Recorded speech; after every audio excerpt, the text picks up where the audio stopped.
여러분 안녕하세요, 롱장입니다. 빙하. 오늘 영상 내용 요런거 정말 오랜만에 다루는데요. 이 말 자체를 오랜만에 합니다. 요거 모르시면은 여러분 망할 수도 있습니다. 왜냐면 이 돈 날라가는 거 어처구니 없거든요. 한순간이에요. 그냥 언제든지 망할 수 있고 흔한 일이고, 돈 많이 벌었다가 그거 지켜내시는 분 아마 절반이 안 될 거예요.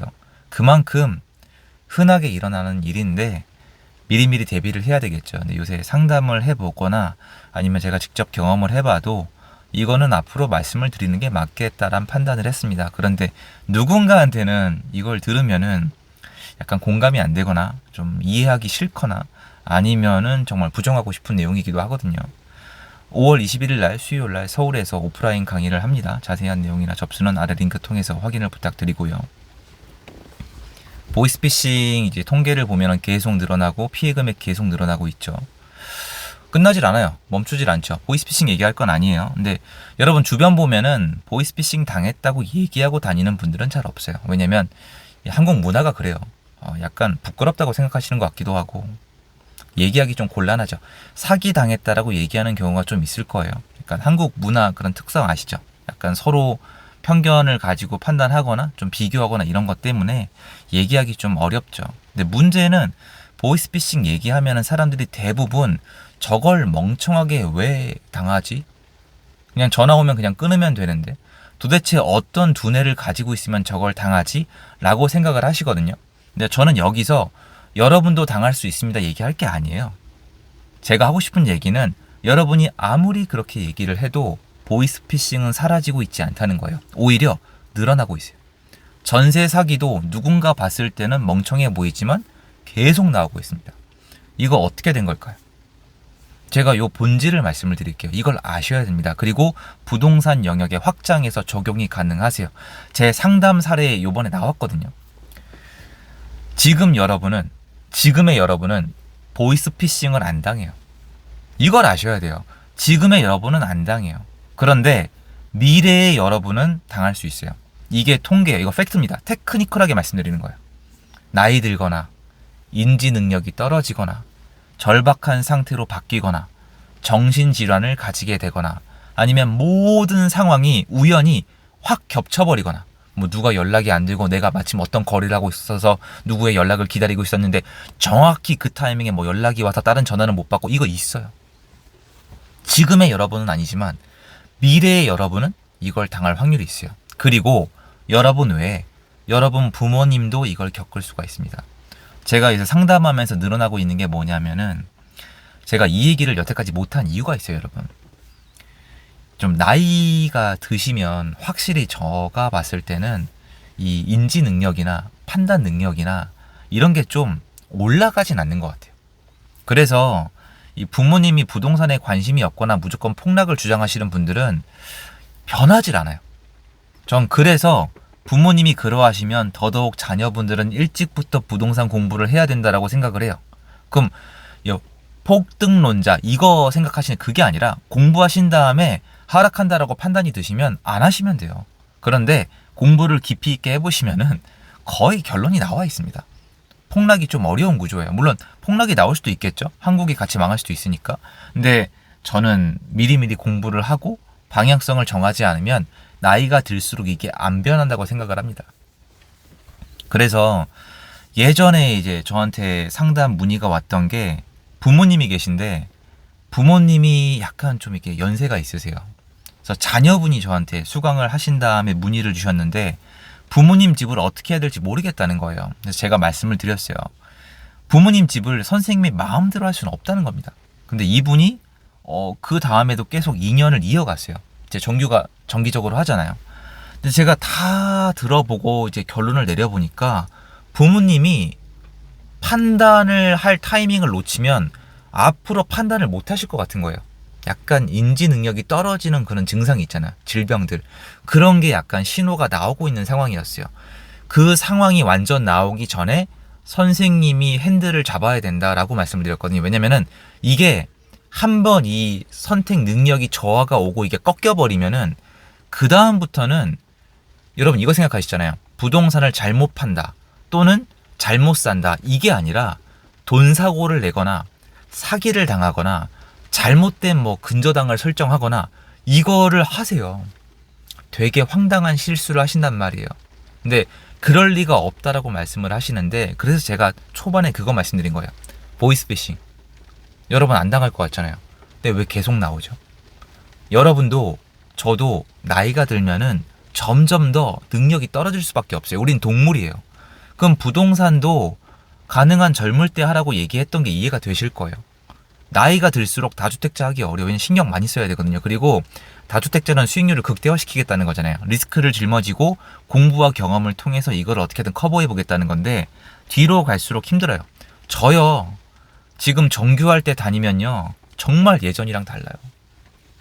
뭐가 다르냐? 의지가 꺾인 게 아니에요.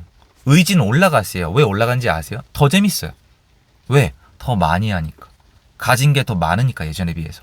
재밌단 말이에요. 그런데 어떤 증상이 나오냐면, 햇빛 알러지? 저 말씀 항히스타민제인가? 그거 저 예전에 먹은 적 없어요. 햇빛을 너무 쐬고 다니니까 달라요. 몸 자체가 달라요. 잠을 못 자도 다르고. 그럼 인지 능력은 안 그럴까요? 제 피부랑 면역계가 늙었다면 머리 안도 늙지 않았을까요? 근데 여러분 보시겠지만 아직 저는 젊은 편이에요. 그래서 큰 문제는 없지만 방향성을 보세요. 그럼 앞으로 제가 쭉 올라갈 거예요. 신체 능력이. 내려갈 거예요. 그래서 제가 이거 얘기 꺼내면 지금 정말 쌍욕 먹을 내용인 거 아는데, 나이가 좀 많으신 분들이랑 사업을 하거나 같이 투자를 하거나 뭔가 할 때는 하지 말라는 게 아니라 확인을 해보긴 하셔야 돼요. 나쁜 뜻 아니에요. 혹시 저희 선배님들 어르신들 절대 제가 감히 그런 뜻이 아니라, 그래도 오히려 이해해 주시는 분도 계실 거라고 믿어요.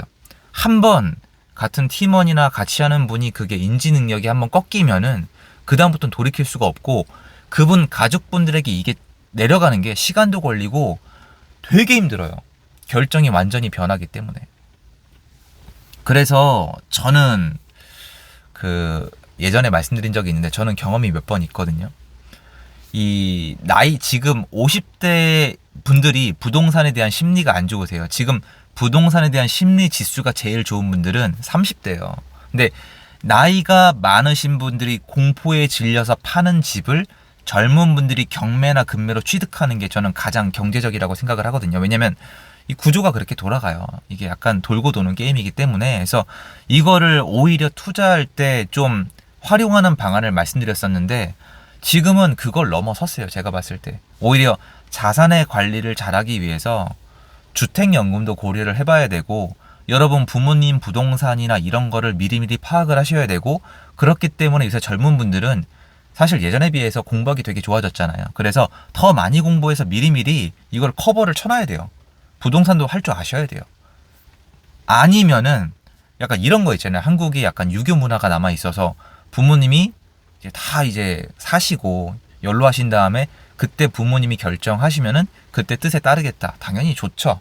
근데 그거는 부모님이 건강하시게 쭉 사실 때, 또는 이쪽 공부나 경제관념이 딱 돼 계실 때고, 그게 아니고, 요게 오늘 주요 주제인데, 여러분이 공부를 해봤는데 이제 상당히 실력이 쌓였는데 부모님이 약간 좀 힘들어지시거나 아니면 공부가 아예 안 돼 계시다면은, 저는 그때는 이게 불효하자는 게 아니에요. 제안을 드려볼 수 있다고 생각해요.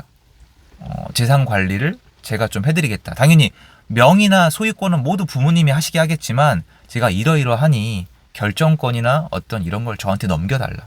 내가 가져갔다는 게 그건 안 되죠. 부모님이 노후가 있는데 안 되는데, 부모님의 선택이나 이런 것만큼은 요새 젊은 분들이 관여해도 되는 케이스가 점점 늘고 있거든요. 그리고 이건 추후에 제가 되게 관심 있는 분야인데, 이제는 혼자 사시는 분들이 되게 많아요. 제 나이 때도 마찬가지예요. 결혼 안 하잖아요. 그럼 이분들은 나중에 나이가 들면 어떻게 돼요? 자녀분들이 없어요. 그러면 전 미리미리 이것까지 계산에 넣어 놓으셔야 돼요. 여러분들은 이 노후 대비에 있어서 내 자산 관리나 내 건강 관리를 대신해 줄 사람, 그 사람을 쓰는 비용까지 계산에 넣으셔야 돼요. 근데 여러분, 우리 댓글창에 좀 툭 까놓고 좀 얘기해봐요. 우리 그거 생각해요 지금? 안 하잖아요. 저도 그래요. 인간이 그래요. 인간은 닥치기 전까지는 절대 안 하는데, 지금 이제 앞으로 혼자 살아가겠다고 결정하신 분들, 그런 분들은 이거 필수로 챙기셔야 되고, 부모님이 자산은 많으신데 그게 좀 돌려 안 얘기해서 벼락부자로 되신 건데 공부가 안 돼 있다. 그리고 약간 인지 능력이 떨어지신다. 이런 분들은 자녀분들이 조금 신경 많이 쓰셔야 돼요. 저 많아요. 부모님이 멀쩡하시다가 돈 사고 치시는 경우 많고요. 이런 보이스피싱 7, 8천 당하는 거 있잖아요. 엄청 많아요. 그리고 이제 코인 사기가 저는 상담 사례 중에 제일 많았어요. 코인 사례 2, 3천짜리. 지금은 별로 없고요. 예전에 한 2, 3년 된 것 같아요. 2, 3년? 2년, 3년 전부터 코인으로 2, 3천 사기, 보이스피싱으로도 2, 3천도 많은데 한 7, 8천까지 올라가더라고요.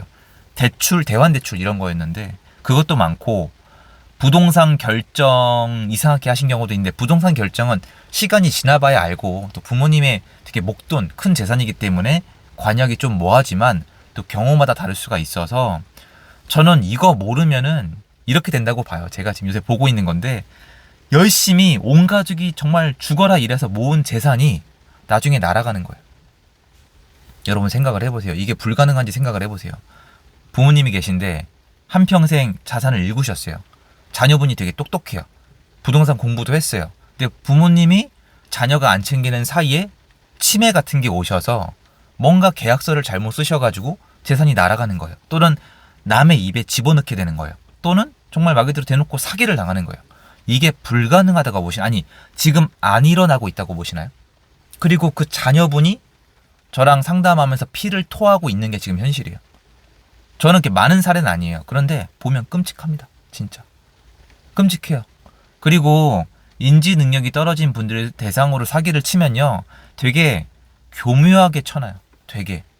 왜냐면 어쨌건 치매 판정을 받으신 게 아니잖아요. 이거 모르면 어쨌건 한 방에 다 날리는 거 맞습니다. 버는 건 힘들죠. 벌 때 또 재밌을 수도 있죠. 잃었다가 벌었다가 반복이니까. 근데 산에 쭉 올라가서 이게 낭떠러질 수가 있습니다. 산에 올라갔는데 낭떠러진 게 인지가 안 되는 거예요. 젊어서 똑똑할 때 수단 방법 안 가리고 비탈길도 가고 절벽도 기어 올라가고 다 낙하산도 준비하고 다 했는데, 다 올라가서 절벽인 게 인지가 안 되면 어떡하실래요? 그때는 옆에 누가 있거나 어쨌건 뭐 예비로 뭔가 추가로 장비를 만들어 놓든가 해야죠. 근데 전 사람 말씀드리는 거예요. 자녀분 또는 제3자에 대한 고용을 말씀드리는 건데, 제가 예전에 이거 얘기 잘 안 했어요. 근데 요번 정규 때 또 이제 상담을 받으셨잖아요. 또. 저도 막막한 거예요. 이미 일은 저질러졌으니까. 자녀분이 모르는 사이에 저질러졌으니까. 한두 푼도 아니고 상당한 자산인데, 이게 어떻게 해야 될까 고민하다가, 이거는 정말, 네. 근데 저는 아직은 희망이 남아있다고 생각하거든요. 어쨌건, 잘 되지 않을까 싶은데, 모두가 같이 이거는 좀 미리미리 생각을 하고 준비해서, 이런 일 없어야 된다고 생각을 합니다. 잘 대비하면 괜찮을 거라고 생각을 해요. 그거 말씀드리고 싶어서 영상을 준비해봤습니다. 좋은 하루 되시고요. 감사합니다.